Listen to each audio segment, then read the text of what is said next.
Welcome to Work It, Live It, Own It, where we trade survival mode for strategies that help you thrive in career, life, and everything in between. I'm your hostess, work-life harmony strategist, SaCola Lehr. Welcome back to Work It, Live It, Own It. I am your host, SaCola Lehr, a work-life harmony strategist, and this is the place to be if you're looking to take burnout and transform it into brilliance. And this is our bonus mini episode for the month, where we're taking a big concept from our main episode and we're going to bring it right into your living room and how to apply it in your personal life.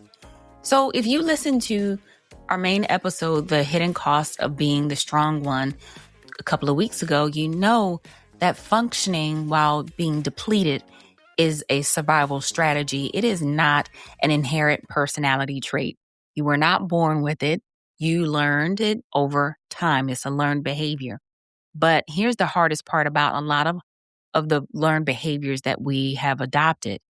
It is taking that mask off, or that the weight of doing everything on our own off of our shoulders, especially when you have spent years making it look easy. And then all of a sudden you have this need to get help and assistance from people around you. And then you start to feel, because you're running on empty, you feel resentful, you feel abandoned, and then you start accusing other people because you're fed up, you've had enough. And so today we're going to talk about how to actually communicate with your loved ones or your spouse when you're running on empty without starting a fight, without making them defensive, and without having to wait until you are completely broken to ask for support. And why is this such a huge issue? Well, you already know the reason why. It's because when you're the strong one at home, you've been able to train your family, your loved ones, to rely on your endless supply to be able to get up and do, your endless capacity. You handle the logistics, the emotional labor, the scheduling, the crisis management. And because you do it so well, your loved ones assume you have it all under control. So when you finally hit a wall and say, hey, I need help, it often comes out in frustration or resentment. And some people, you may even have caught yourself saying, you know what, you don't ever help me with anything. And then they hear, I'm failing. And instantly, you're in the middle of an argument instead of a conversation for support. And why does this happen?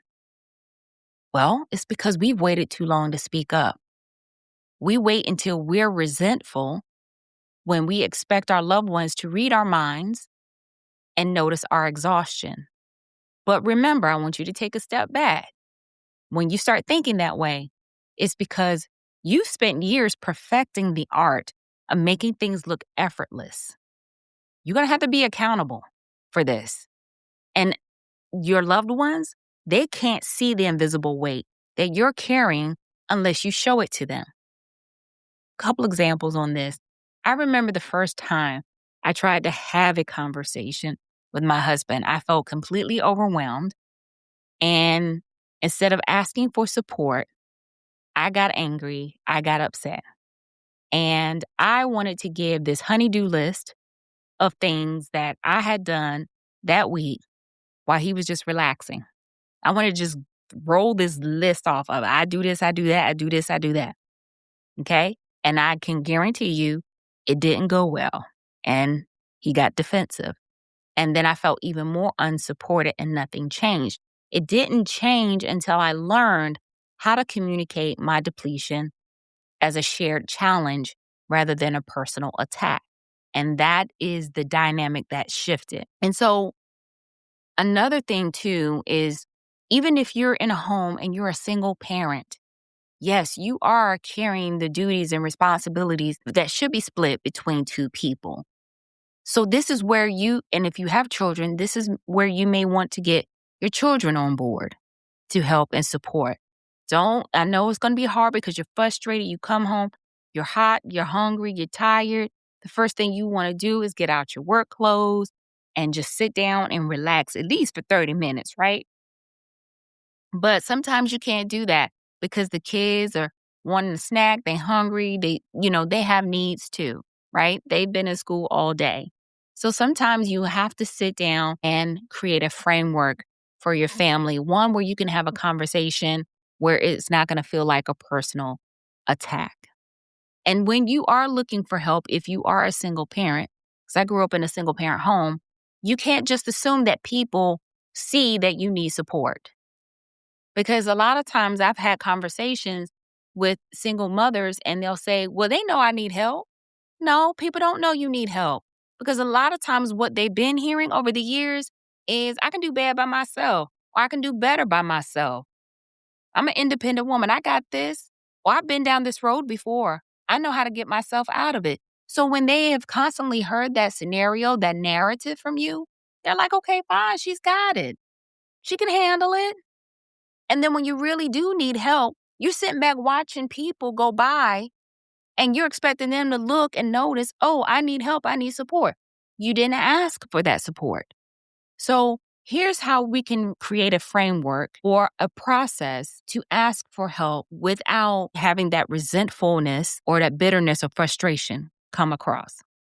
And what I like to do is call this a reframe of what we're doing. We need to reframe how we ask for support. So instead of using you statements or always or the word never, which are big trigger defensiveness words, right? You want to use words like see, feel, want. So here's how that could work. When you see something, you're basically just stating the facts neutrally. When you feel something, you're sharing your emotional reality without any blame. We're not here to blame because, again, what's the ultimate goal? You want support. And then that leads us to want, right? You want to make a specific, actionable request. And this especially helps if you're married and you're wanting to communicate with your husband. Now, this is going to be a tricky part for some of us wives because a lot of times you hear women say, well, I'm talking to my husband and he just wants to jump in and he wants to solve the problem or he wants to give me a resolution. That's the way most guys are programmed and that's how they're wired. But over the years, you probably told your husband, I don't want you to give me a solution. I just want you to listen to me. Those types of conversations, honestly, should be with your girlfriends, should be with your lady friends, right? Those are those types of conversations where you just want to get things off your chest, you want to vent, and you just want to hear somebody on your other phone, on the other line, or across from you, just listening to how you feel. If you want resolutions or solutions, this is the great framework to present to your husband because they are wired to be problem solvers and they want to jump in and help out as much as they can. And if you have trained your husband or conditioned him for so long to say, hey, oh, she's just talking right now. She doesn't need my help or support. She just wants me to be the nod man and shake my head, yes, and be the affirmation for her. So let's put it into practical use. Let's do an example of the see, feel, want.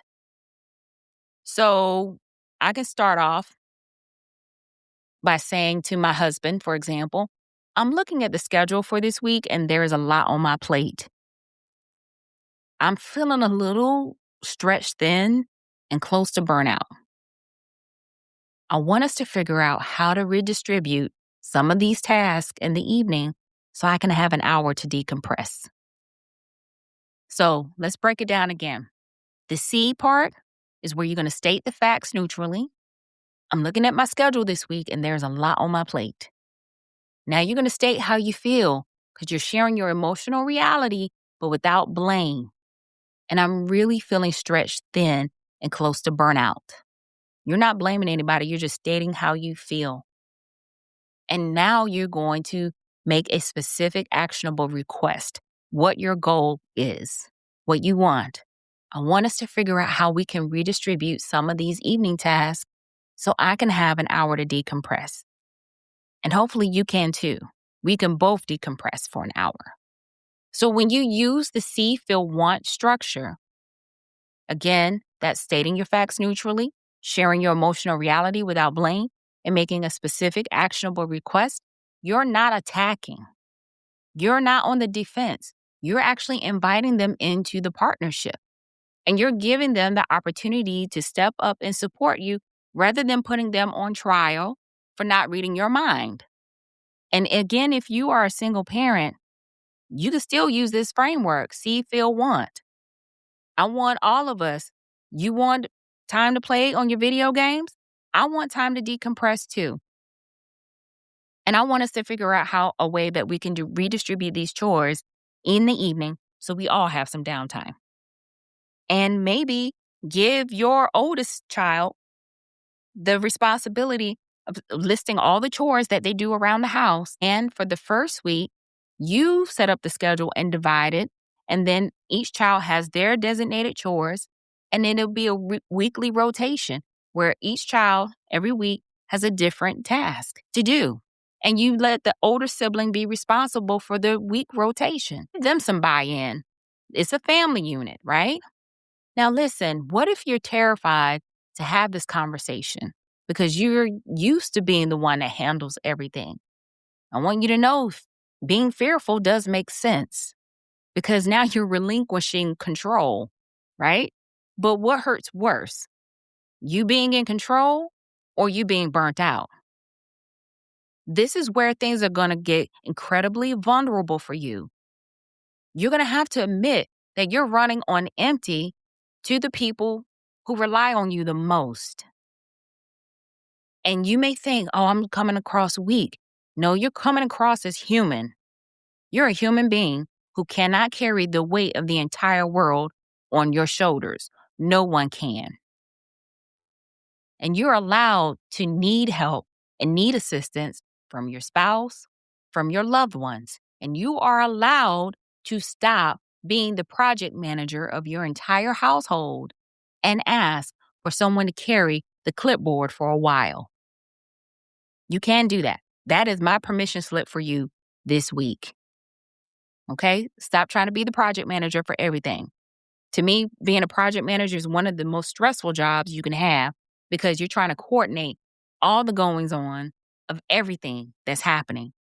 And some people are gifted at that. They've trained themselves over a while. But you know what? I do notice a lot of project managers in their field, they do get burnt out. So this week, I want you to use the see, feel, want structure just once. Pick one small thing. It could be an evening routine. It could be the grocery run. So if you want an hour to decompress in the evening, maybe instead of spending an hour in the grocery store, I know for some of us, we are very meticulous, especially me. I want to see my produce before I buy it. But hey, there has been times where I've had to relinquish control and just order my groceries online. So all I have to do is just go in the parking spot and someone brings my groceries out. Then I can just go home and put them up and I can start cooking or sit down for 30 minutes and decompress before I start cooking. It could also be your weekend schedule. And most importantly, I want you to ask for the support you actually need. Just one conversation. Try it. Use that see, feel, want, and you'll realize it may be an adjustment period because if you've been so used to coming to your loved ones in an accusatory tone or resentful manner when you asking for help because you're tired and fed up, it's going to take a while for them to get used to you communicating in a different way. And if they start reacting and responding defensively the first few times, you let them know, hey, I'm not accusing you. I'm not coming here. My intention is not to attack. What I'm asking for is help. I'm asking for support.